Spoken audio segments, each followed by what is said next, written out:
si je sais pourquoi l'on a qualifié Tom Donahue de Tom le Chansard?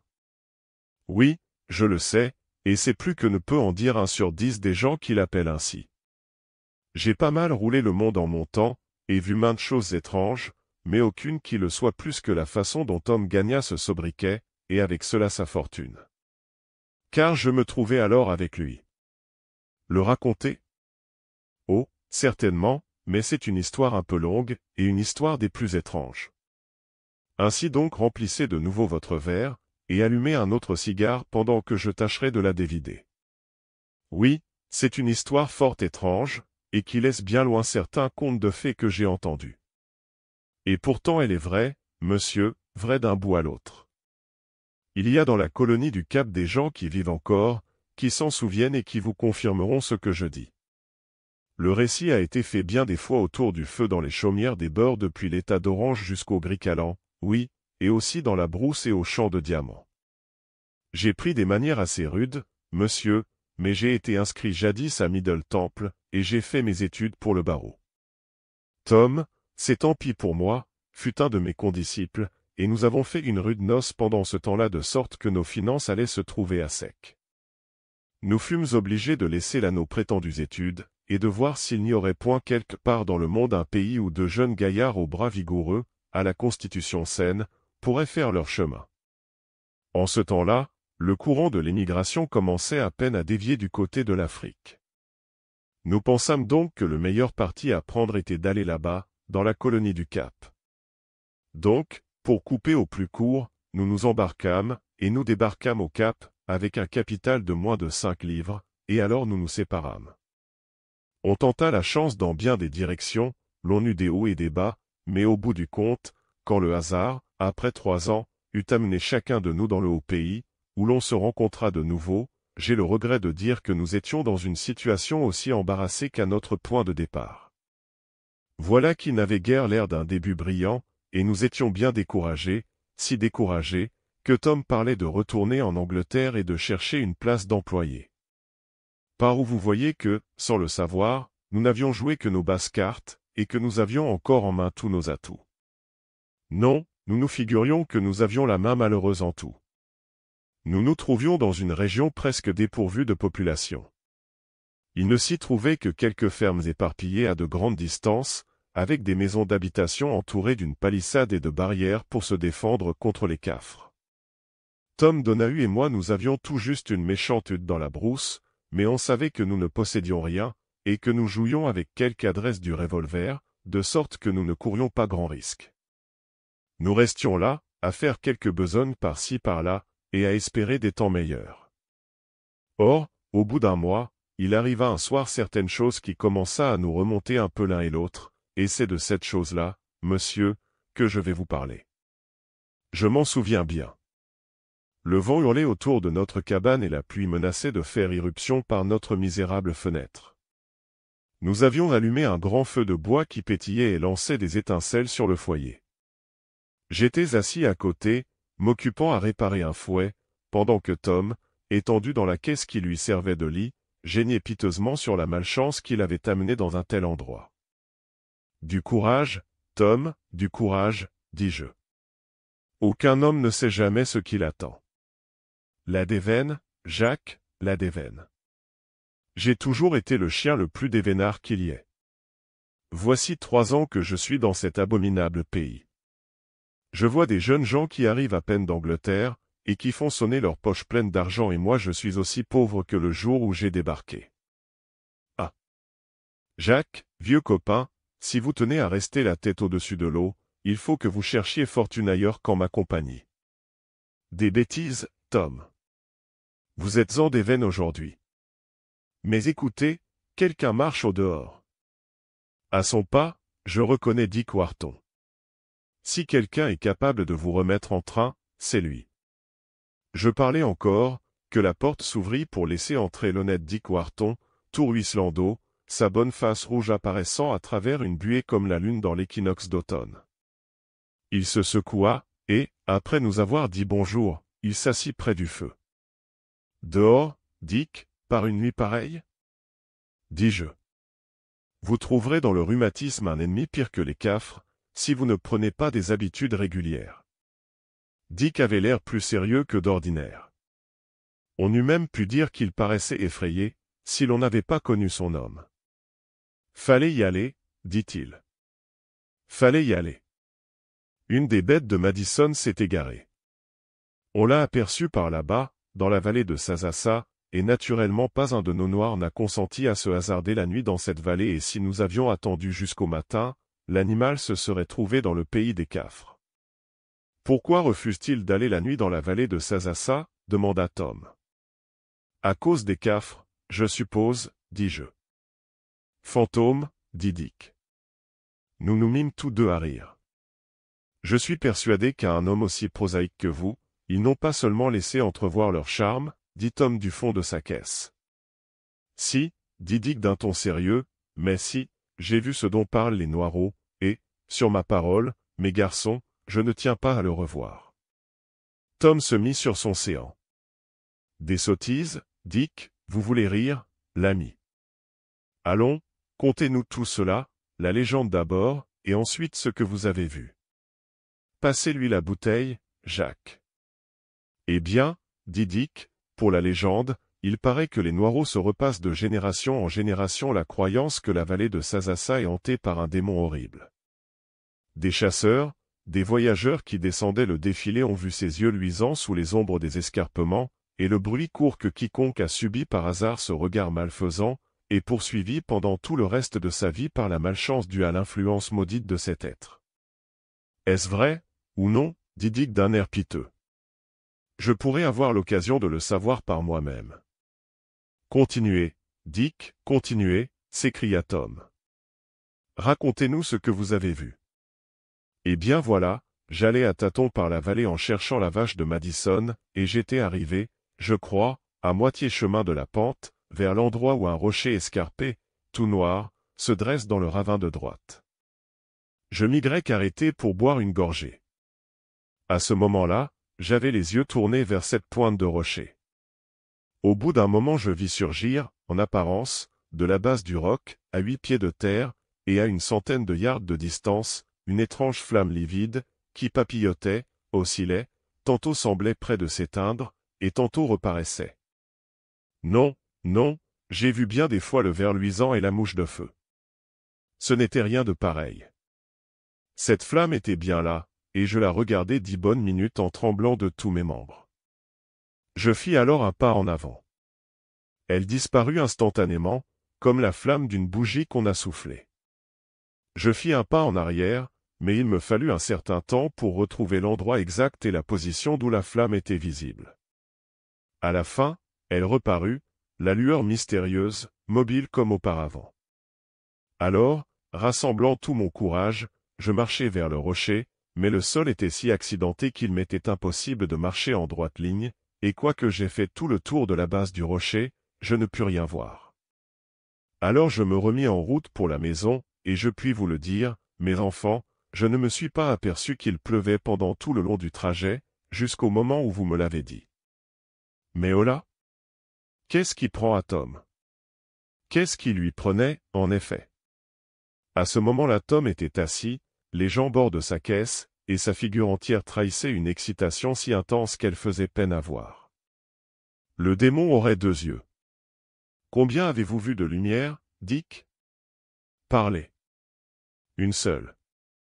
Hurrah! S'écria Tom. À la bonne heure. Sur quoi il lança d'un coup de pied les couvertures jusqu'au milieu de la pièce, qu'il se mit à arpenter à grands pas fiévreux. Tout à coup, il s'arrêta devant Dick, et, lui mettant la main sur l'épaule. Dites-moi, Dick, est-ce que nous pourrions arriver dans la vallée de Sasassa avant le lever du soleil? Ce serait bien difficile. Eh bien, faites attention, nous sommes vieux amis, dit Wharton. Je vous le demande, d'ici à 8 jours, ne parlez à personne de ce que vous venez de nous raconter. Vous le promettez, n'est-ce pas? Au regard que jeta Dick sur la figure de Tom, il était facile de deviner qu'il regardait le pauvre Tom comme devenu fou, et je dois dire que sa conduite me confondit absolument. Mais j'avais eu jusqu'alors tant de preuves du bon sens de mon ami et de sa rapidité de compréhension qu'il me parut parfaitement admissible que le récit de Dick avait pour lui un sens, bien que mon intelligence obtuse ne pût le saisir. Pendant toute la nuit, Tom fut extrêmement agité. Lorsque Wharton nous quitta, il lui fit répéter sa promesse. Il se fit également faire une description minutieuse de l'endroit où il avait vu l'apparition, et indiquer l'heure où elle s'était montrée. Quand Wharton fut parti, vers 4 heures du matin, je me couchai dans ma caisse, d'où je vis Tom assis près du feu, occupé à lier ensemble 2 bâtons. Je m'endormis. Je dus dormir environ 2 heures, mais à mon réveil, je trouvai Tom qui, dans la même attitude, était toujours à sa besogne. Il avait fixé un des bouts de bois à l'extrémité de l'autre de manière à représenter grossièrement un T et il était actuellement en train de fixer dans l'angle un bout de bois plus petit au moyen duquel le bras transversal du T pouvait être placé dans une position plus ou moins relevée ou inclinée. Il avait pratiqué des entailles dans le bâton vertical, de sorte qu'au moyen de ce petit étai, la croix pouvait être maintenue indéfiniment dans la même position. « Regardez cela, Jacques » s'écria-t-il en me voyant réveillé, « venez me donner votre opinion. Supposons que je mette ce bâton juste dans la direction d'un objet, et que je place cet autre bout de bois de manière à maintenir le premier dans sa position, qu'ensuite je le laisse là, pourrais-je retrouver ensuite l'objet, si je le voulais? Ne croyez-vous pas que je le pourrais? Jacques, ne le croyez-vous pas? Reprit-il avec agitation, en me saisissant par le bras. Oh! Dis-je, cela dépendrait de la distance où se trouverait l'objet, et de l'exactitude avec laquelle votre bâton serait orienté. Si c'était à une distance quelconque, je taillerais des mires sur votre bâton en croix, au bout, j'attacherais une corde, que je ferais descendre en fil à plomb, et cela vous conduirait fort près de l'objet que vous voulez. Mais, assurément, Tom, ce n'est point votre intention de marquer ainsi la place exacte du fantôme. Vous verrez ce soir, mon vieux, vous verrez ce soir. Je porterai cela à la vallée de Sasassa. Vous emprunterez le levier de Madison et vous viendrez avec moi, mais souvenez-vous bien qu'il ne faut dire à personne ni où vous allez, ni pourquoi vous voulez ce levier. Tom passa toute la journée à se promener dans la pièce ou à travailler à son appareil.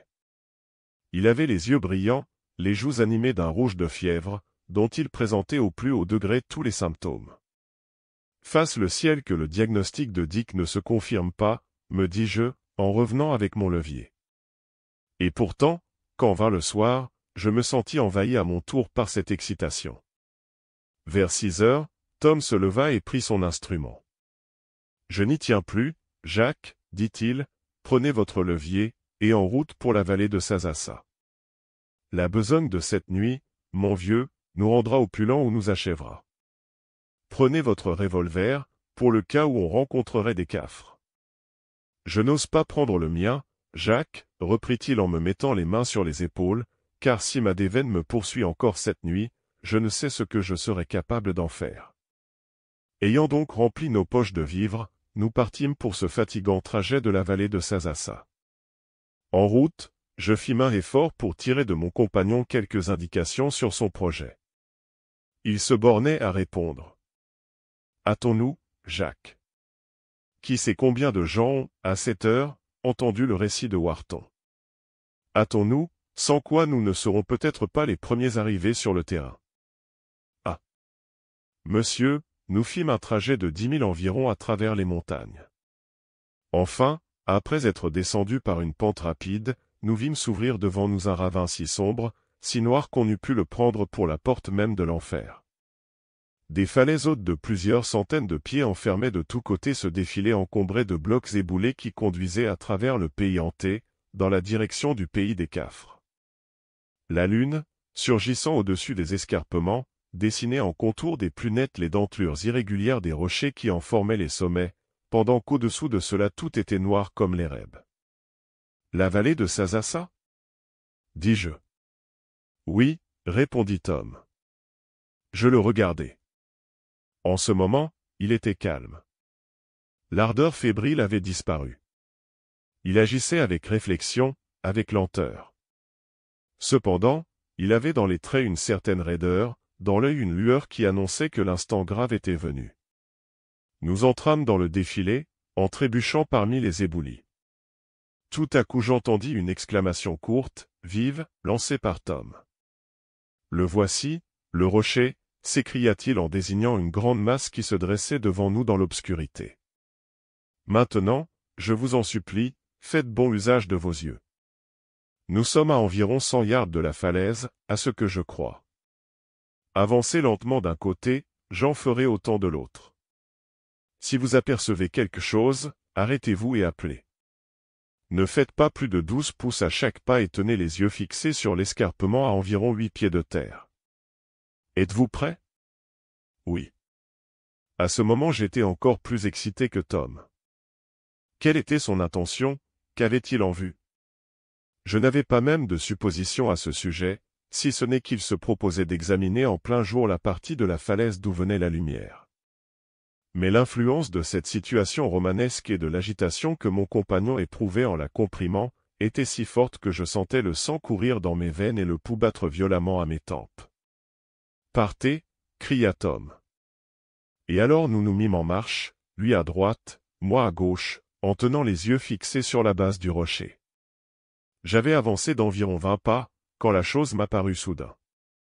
À travers la nuit de plus en plus noire, brillait une petite lueur rouge, une lueur qui diminuait, qui augmentait, papillotait, oscillait, qui à chaque changement faisait un effet de plus en plus étrange. L'antique superstition cafre s'empara de mon esprit et je sentis passer en moi un frisson glacial. Dans mon agitation, je fis un pas en arrière.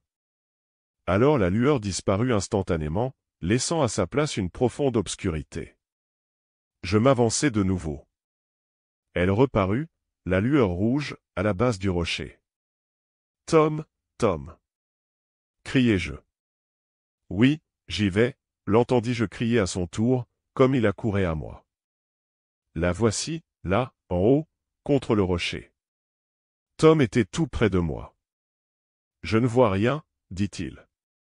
Voyons, là, ami, en face de vous. » En disant ces mots, je m'écartai un peu vers la droite, et aussitôt la lueur disparut à mes yeux. Mais à en juger par les exclamations joyeuses que lançait Tom, il était évident qu'après avoir pris la place que j'avais occupée, il voyait aussi la lueur.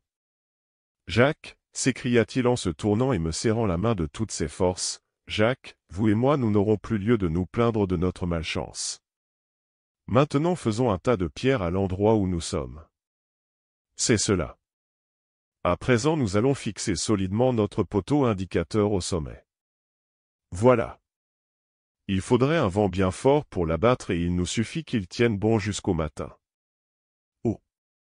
Jacques, mon garçon, quand je songe que nous parlions hier de nous faire employer, et vous qui répondiez que personne ne sait ce qu'il attend. Par Jupiter, Jacques, voilà qui ferait une jolie nouvelle. À ce moment, nous avions fixé solidement le piquet vertical entre deux grosses pierres. Tom se baissa et visa au moyen du montant horizontal. Il resta un bon quart d'heure à le faire monter et descendre tour à tour, enfin, poussant un soupir de satisfaction, il fixa le support dans l'angle et se redressa. « Regardez sur cette ligne, Jacques, dit-il. Vous avez le coup d'œil le plus juste que j'ai jamais rencontré. » Je regardai sur la mire. Là-bas, à portée de la vue, brillait la tache scintillante. On eût dit qu'elle était au bout de la mire, tant la visée avait été exactement faite. « Et maintenant, mon garçon, dit Tom, mangeons un peu et dormons. Il n'y a plus rien à faire cette nuit, mais demain nous aurons besoin de tout ce que nous aurons d'esprit et de force. Ramassons du bois et faisons un feu ici. Alors nous serons en état d'avoir l'œil sur notre poteau indicateur et de veiller à ce que rien ne lui arrive pendant la nuit. » Nous fîmes du feu, et nous soupâmes pendant que le démon de la Sasassa nous contemplait face à face de son œil mobile et étincelant. Il continua de le faire pendant toute la nuit. Toutefois ce ne fut pas toujours du même endroit, car, après souper, quand je regardai le long de la mire pour le revoir, il était entièrement invisible. Mais cette information ne troubla nullement Tom, il se borna à cette remarque. C'est la lune, et non l'objet, qui a changé de place. Puis, se recroquevillant sur lui-même, il s'endormit.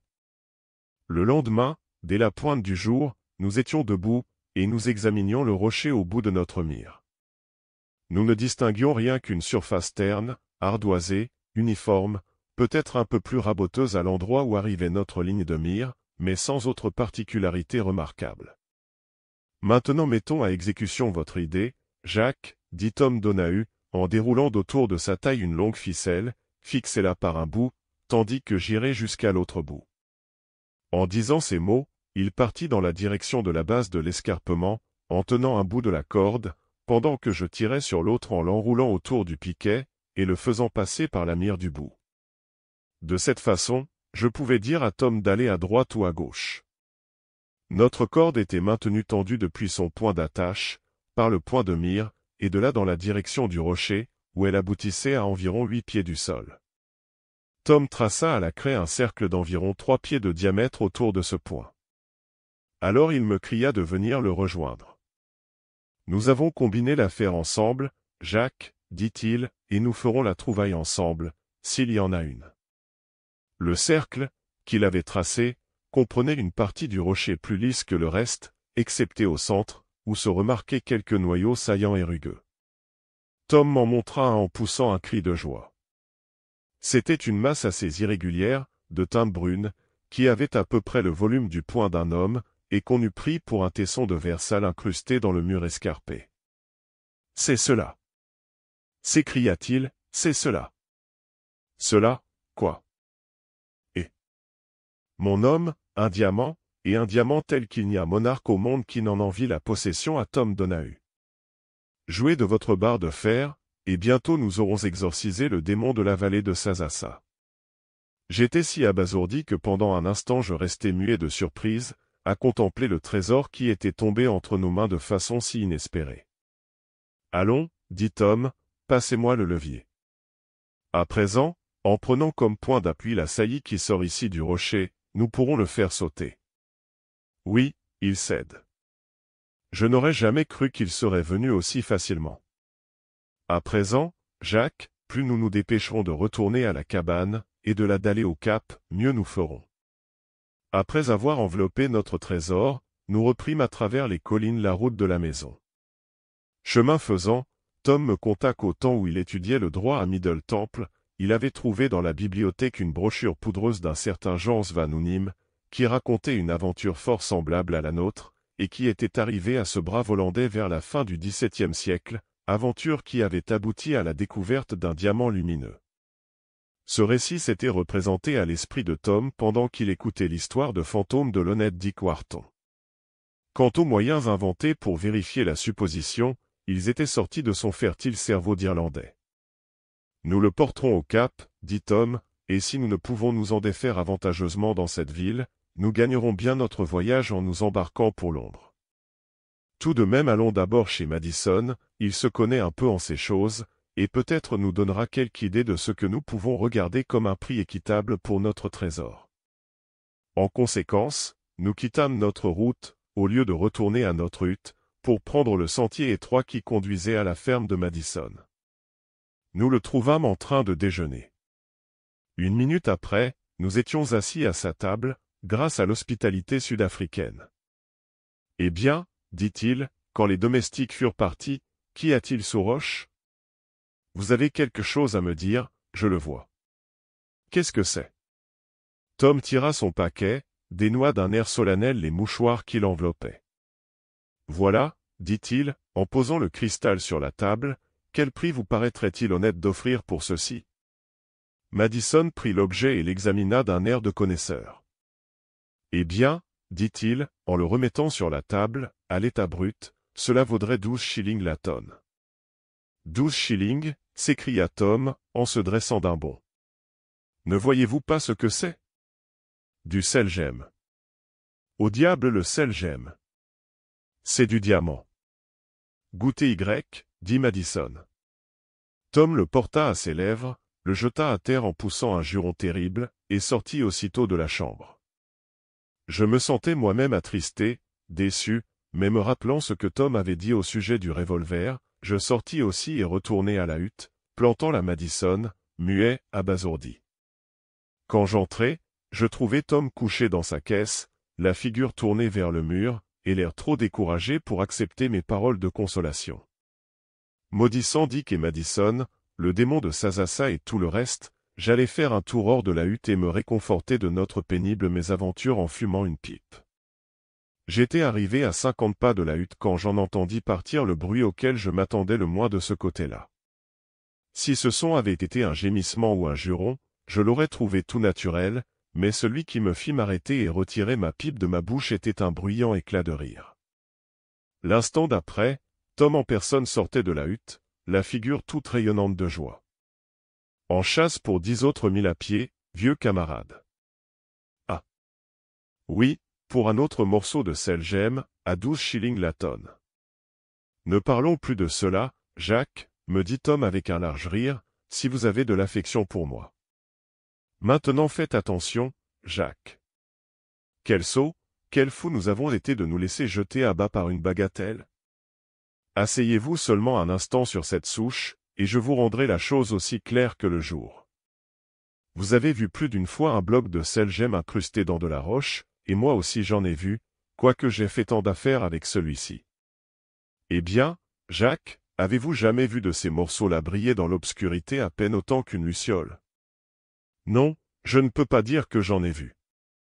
Je puis m'enhardir jusqu'à prédire que si nous attendions jusqu'à la nuit, ce que nous ne ferons pas, nous verrions cette lumière briller de nouveau parmi les rochers.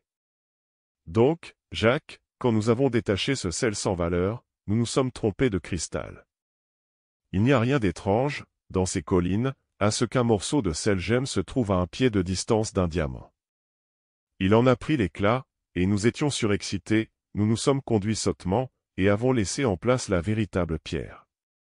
Vous pouvez y compter, Jacques, la pierre précieuse de Sasassa est incrustée dans le périmètre du cercle magique tracé à la craie sur la surface de ce rocher de là-bas. Venez, vieux camarade, allumez votre pipe, et reprenez votre revolver, et nous serons bien loin avant que ce Madison ait eu le temps d'additionner 2 et 2. Je ne crois pas avoir montré un bien vif enthousiasme cette fois. J'avais déjà commencé à regarder ce diamant comme un fléau sans compensation. Mais décidé à ne point jeter d'eau froide sur les espérances de Tom, je me déclarai tout prêt à partir. Quelle marche ce fut! Tom avait toujours été bon marcheur de montagne, mais ce jour-là l'excitation paraissait lui donner des ailes, pendant que je m'évertuais de mon mieux à gravir derrière lui. Quand nous fûmes arrivés à moins d'un demi-mille, il prit le pas de charge, et ne s'arrêta que quand il fut devant le cercle blanc tracé sur le rocher. Pauvre vieux Tom! Quand je l'eus rejoint, son état d'esprit avait changé. Il était là, debout, les mains dans les poches, et le regard distrait, flottant devant lui, la mine piteuse. « Voyez, examinez, dit-il en me montrant le rocher. Il ne s'y voyait absolument rien qui ressemblât à un diamant. Dans le cercle on n'apercevait que la surface lisse de couleur ardoisée, avec un gros trou, celui d'où nous avions arraché le morceau de sel gemme, et 1 ou 2 petits creux. Quant à la pierre précieuse, pas de trace. Je l'ai examinée pouce par pouce, dit le pauvre Tom, elle n'est pas là. Quelqu'un sera venu et aura remarqué le cercle, et l'aura prise. Rentrons à la maison, Jacques, je me sens énervé, fatigué. Oh! Y eut-il jamais une mauvaise chance pareille à la mienne? Je faisais demi-tour pour partir, mais je jetai d'abord un dernier coup d'œil sur l'escarpement. Tom avait déjà fait une dizaine de pas. « Hola !» criai-je, n'apercevez-vous aucun changement dans ce cercle depuis hier? Que voulez-vous dire? Demanda Tom. Retrouvez-vous une certaine chose qui y était auparavant? Le sel gemme, dit Tom. Non, mais le petit corps saillant et arrondi dont nous nous sommes servis comme point d'appui. Je suppose que nous l'aurons décelé en manœuvrant le levier. Regardons un peu de quoi il était fait. En conséquence, nous cherchâmes parmi les cailloux détachés qui se trouvaient au pied de l'escarpement. Nous y voilà, Jacques. Nous avons réussi enfin. Nous voilà redevenus des hommes. Je fis demi-tour et me trouvai en face de Tom qui rayonnait de joie et qui tenait à la main un petit morceau de roche noire. Au premier coup d'œil, on eût pris cela pour un éclat de la pierre, mais tout près de la base, il en sortait un objet que Tom me montrait avec enthousiasme.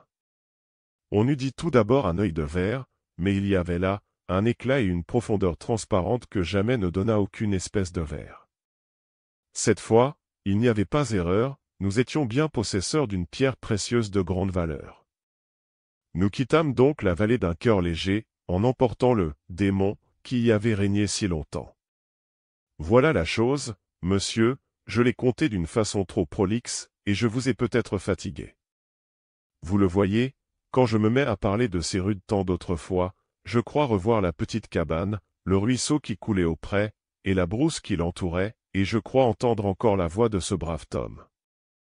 Il me reste peu de choses à ajouter.